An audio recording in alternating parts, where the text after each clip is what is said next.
ახლო აღმოსავლეთის კონფლიქტის ამოწურვის შემდეგ ნავთობის ფასები სწრაფად ეცემა. რა პროცესებს ვადევნებთ თვალს, როგორ შეიძლება განვითარდეს ისინი და რაც მთავარია, რა გადაცემა ექნება გლობალურ ბაზრებზე ნავთობის შემცირებას ადგილობრივ ბაზარზე. თემაზე სასაუბროთ პირდაპირ ეთერში ვახტანგ გიობაშვილი, ნავთობიმპორტიორთა ასოციაციის ხელმძღვანელი გვერდება. ბატონო ვახტანგ, დიდი მადლობა მოგზანებისთვის. მოგესალმებით. ბატონო ვახტანგ, ძალიან საინტერესო პროცესებს ვადევნებთ თვალს. ესე იგი, ახლო აღმოსავლეთში კონფლიქტის დასრულების შემდეგ საშუალოდ $10 ერთბაშად დავარდა ბარელზე ნავთობის ფასები. ამას მოყვა ასევე პლაცზე ნავთობის შემცირება, უკაცრავად პლაცის ფასების შემცირება და ამას ქართულმა იმპორტიორებმა უპასუხეს ადგილობრივ ბაზარზე საწვავის ფასის ზრდით. ძალიან საინტერესო და ასე ვთქვათ არაორდინალური ვითარებაა. რა იყო ამისი მიზეზი და როგორი არის ასე ვთქვათ განმარტებები? მოლოდინი მოგეხსენებათ, რომ არსებობს კარგიც და ცუდიც. კი ბატონო. მოლოდინი, რომელიც ესე ვთქვათ, ადამიანს უბიძგებს რაიმე შეიმუშაოს, რაიმე ესე ვთქვათ, თქვენ ეკონომიურად ძალიან კარგად იცით ის, რომ ეს ისეთი ბიზნესია, რომ ყოველდღიურად უნდა განსაზღვრო, ყოველდღიურად უნდა დაითვალო, ყოველდღიურად უნდა აკონტროლო ლარისა და დოლარის კურსი ერთმანეთთან მიმართებაში, ყოველდღიურად უნდა აკონტროლო მსოფლიო სანავთობო ბაზრები, ყოველდღიურად პლაცის პოლიტიკა აკონტროლო. თქვენ მოგეხსენებათ, რომ რეაგირება ყოველდღიური უნდა იყოს და არის კიდეც, მაგრამ თქვენ ისიც მოგეხსენებათ და მინდა საზოგადოებას უთხრა, რომ ჩვენ კომპანიებთან გვაქვს აბსოლუტურად დემოკრატიული ურთიერთობა. ჩვენ მათ ესე ვთქვათ, ეკონომიკაში არ ვერევით, ანუ მათ ფასთა წარმოქმნაში არ ვერევით.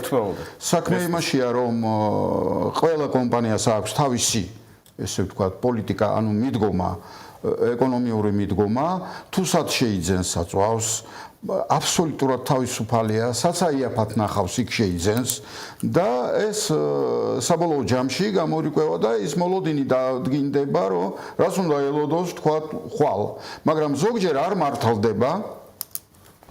აი ხა მაგალითად მინდა პირდაპირ გიპასუხოთ იმ კითხვაზე, რომ დიახ, 5-10 თეთრით 2 დღის უკან მოიმატა ესე ვთქვათ მულტინაციონალური კომპანიების შიგაქსელში ფასებმა, რაც მოლოდინი პირდაპირ მინდა ვთქვა, რომ მოლოდინების ეფექტით იყო განპირობებული. დიახ.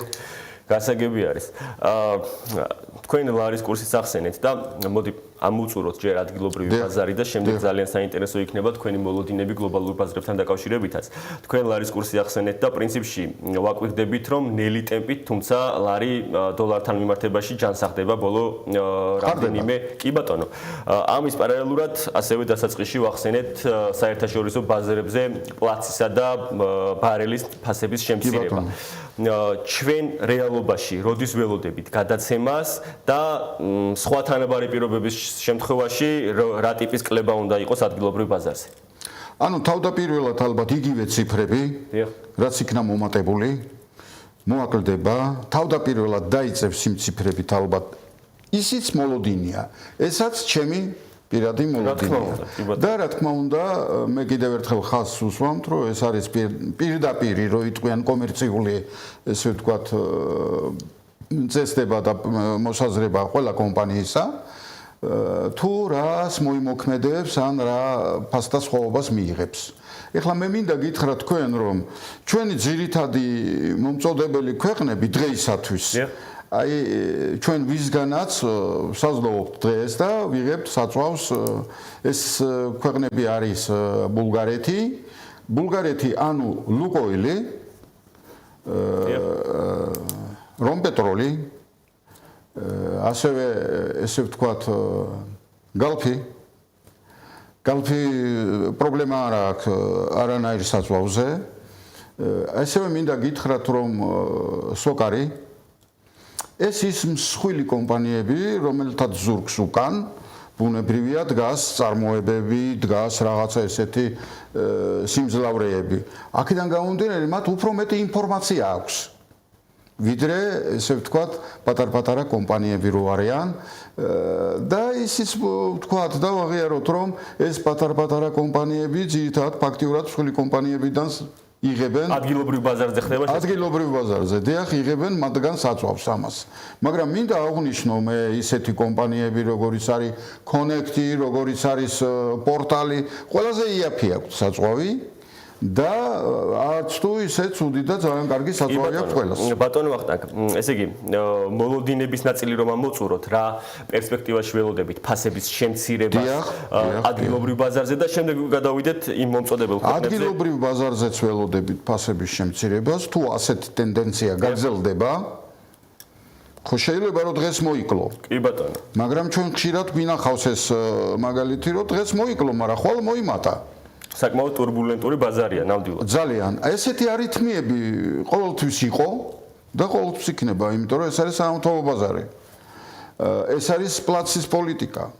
ეხლა თქვენ კარგად იცით რომ ჩვენ რუსეთთან ვიღებთ საწვავს, ბელორუსიდან ვიღებთ კიდე პლუს იმ ქვეყნებისა ჩამონათვალისა საწვავს და ხარისხი ძალიან კარგია. ხარისხი.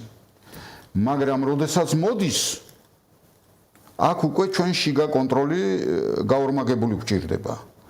და ამას მიმიხვდება ყველა მეწარმე და ყველა მომხმარებელიც კი. ეხლა თუ კი უცხო ესე ვთქვათ ვიღაც ექსპერტმა დაწერა რომ თქვენ გააქვთ რა ქვია სამაჩაბლოდან კონტრაბანდა ქვეყანაში, ჩვენ რატო არ უნდა გავაკონტროლოთ ეს? მინიმუმი გავაკონტროლოთ მაინც. თუ არ დავადგენთ სიმართლეა თუ არა გავაკონტროლოთ მაინც აუცილებელია კონტროლი აუცილებელია ქვეყანაში კონტროლი რომელიც მოქმედებს ფასებზე აუცილებლად მოქმედებს ფასებზე აუცილებლად მოქმედებს ხარისხზე და რაც შეეხება ჩვენ კიდე ერთხელ დაუბრუნდები მე ამ შიგა ბაზრის ესე ვთქვათ პოლიტიკას ჩემი მოლოდინი თუ ასეთი ტენდენცია გაგრძელდა ძალიან დიდი მადლობა მინდა უთხრა ბატონ პრეზიდენტ ტრამპს რომ პირდაპირ მოუწოდა მსოფლიო მენავთობეებს, რომ არ გააძვირონ ნავთობი. აი, სწორედ ასე ვთქვათ, გლობალურ ბაზრებზე მინდა გკითხოთ. პრინციპში საკმაოდ არაორდინალური მდგომარეობაა გლობალურ ბაზრებზე და რატომ?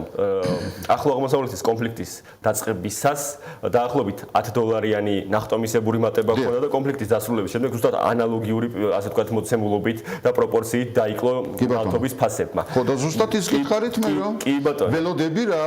ველოდები ისევ იმას რაც მოიმატა რომ მოიკლებს. კი ბატონო და ნუ საშუალოდ WTI-ის ტიპის ნავთობზე $65 ვიფიქსირდება. კი ბატონო. შეგვიძლია ვთქვათ, რომ არსებულ რეალობაში ამ ასე ვთქვათ წესრიგის გაგრძელების შემთხვევაში, რომელიც ამ ეტაპზე შეინიშნება, ეს არის ნავთობის ახალი ფასი, წონასწორობის ახალი ნიშნული, რომლის გარშემოც საშუალო პერიოდში უნდა იტრიალოს ფასმა. აუცილებლად ჩვენ თუ ვაღიარებთ იმას და აღვნიშნავთ იმას, რომ ყოველდღიურად ინფორმაცია იცვლება სანავთობო ბაზრებზე, ყოველდღიურად პლაცის პოლიტიკა იცვლება. მაშინ რატო არ უნდა ვაკონტროლოთ ის დღევანდელი, ესე ვთქვათ, სინამდვილე, ხო? თუ კი ტენდენცია მოდის ქვემოთ, აუცილებლად მივიღებთ იმ შედეგს, რასაც ქვია ბაზრის გაიაფება. კი ბატონო. ბატონო ვახტანგ, ტრადიციულად ბევრი კითხვა დამრჩა დასასმელი, თუმცა აქვე პირობას ჩამოგართმევთ, რომ უახლოეს პერიოდში ისევ გვესტუმრებით. დიდი მადლობა თქვენ ტრადიციულად საინტერესო ანალიზისთვის. მაყურებელს შევახსენებ, რომ ჩვენი სტუმარი იყო ვახტანგ იობაშვილი, ნავთობიმპორტიორთა ასოციაციის ხელმძღვანელი და ვსაუბრობდით ადგილობრივ ბაზარზე საწვავის ფასებსა და გლობალურ ბაზრებზე მიმდინარე ნავთობის ტენდენციებთან დაკავშირებით.